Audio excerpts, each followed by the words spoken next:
Vamos a hoy día iniciar un tema que es el tema del manejo conservador de la hemorragia puerperal, en el cual vamos a ver cómo es el manejo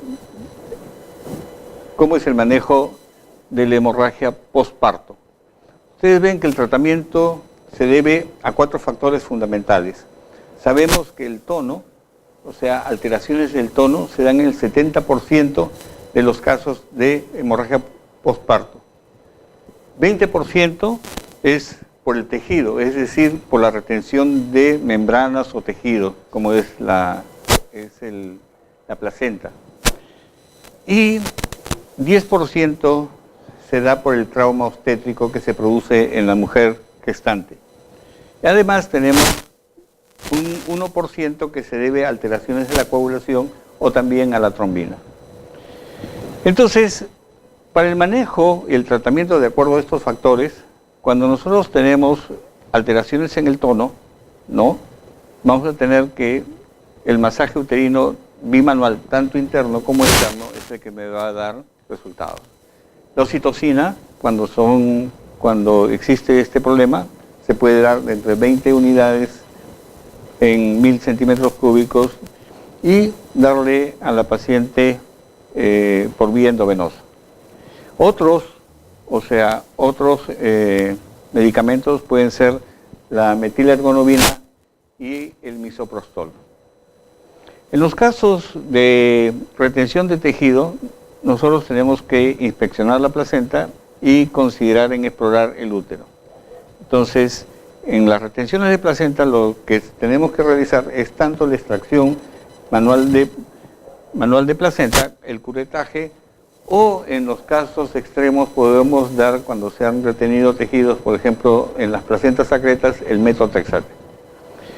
En los casos de trauma tenemos que explorar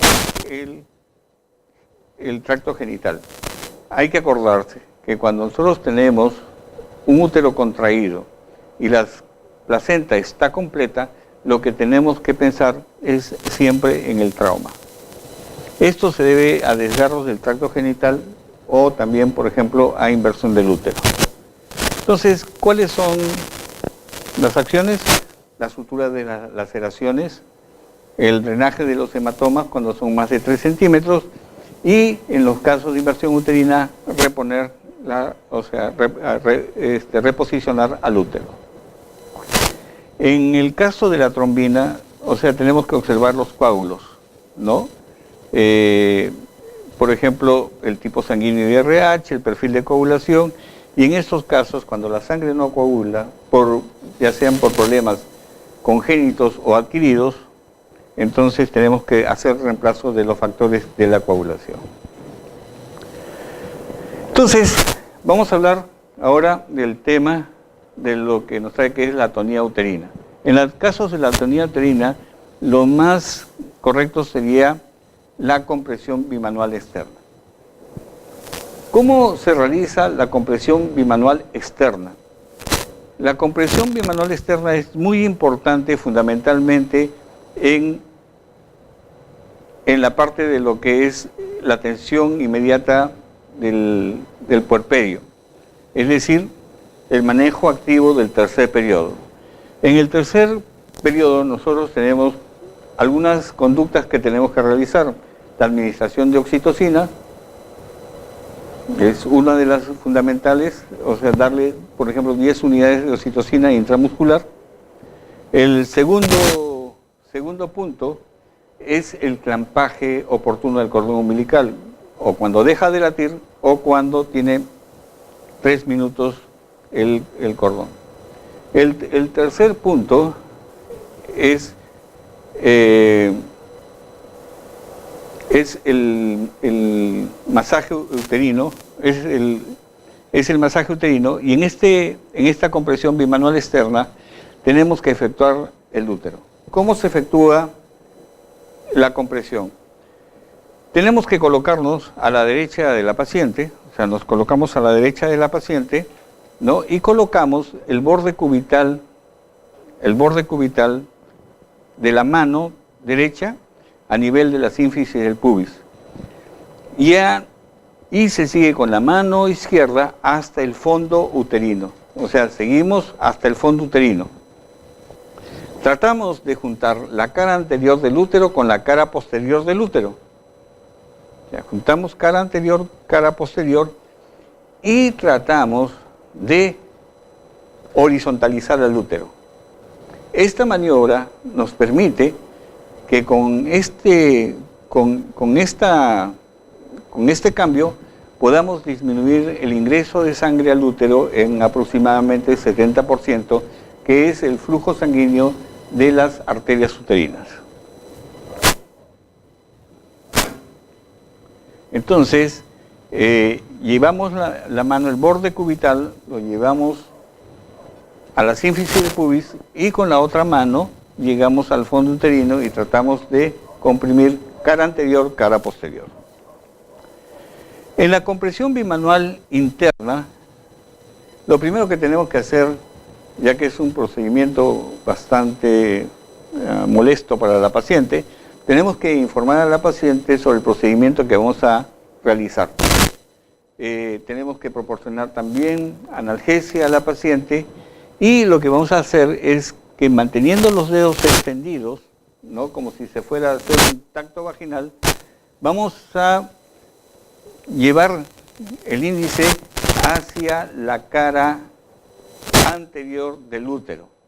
Entonces, en forma de puño, o sea, llevando el brazo en forma de puño, nosotros podemos acercar la cara posterior del útero con la cara anterior del útero. Entonces, nosotros llevamos. Acá hay que tener presente que cuando nosotros hacemos esta maniobra, el dedo pulgar debe quedar por fuera del puño.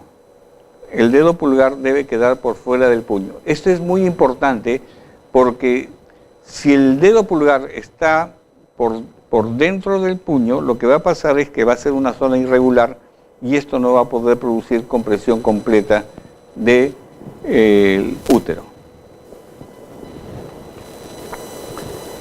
En lo que es la compresión externa de la aorta abdominal, tenemos que tener presente que la aorta abdominal, ¿verdad?, se bifurca, ¿no?, dando las dos ilíacas. La ilíaca interna es la que da la hipogástrica que va a dar a la arteria uterina, ¿verdad? Entonces, en esta compresión, nosotros nos tenemos que colocar al lado izquierdo del paciente. Al lado izquierdo del paciente. ¿Qué es lo que vamos a realizar? También igualmente, con el puño cerrado, pero con el pulgar fuera, a 2 traveses de dedo, ¿no?, hacia el lado, o sea, 2 traveses de dedo, hacia el lado izquierdo de la cicatriz umbilical, ¿no?, justo al lado izquierdo de la cicatriz umbilical, nosotros vamos a poner el puño, ¿no?, en forma perpendicular. Lo que vamos a hacer en forma perpendicular, colocamos el puño y presionamos. Y al presionar vamos a sentir el latido de la arteria aorta. Entonces, ¿cuándo nosotros es efectivo esta compresión? Cuando al tocar la arteria femoral no sentimos el latido. ¿Cuánto tiempo debemos permanecer con la compresión? 10 minutos. Entonces, lo primero que tenemos que es, palpamos el pulso femoral, ¿no?, cerramos el pulgar, el puño con el pulgar fuera de los dedos, ubicamos el puño sobre la cicatriz umbilical a 2 traveses de dedo y forzamos lentamente hacia abajo hasta que no se sienta el pulso femoral. Entonces, nuevamente, nosotros colocamos el puño, ¿no?, a más o menos 2 traveses de dedo de la cicatriz umbilical, ¿no?, hacemos la compresión y lo que va a ser efectivo es no sentir el pulso femoral.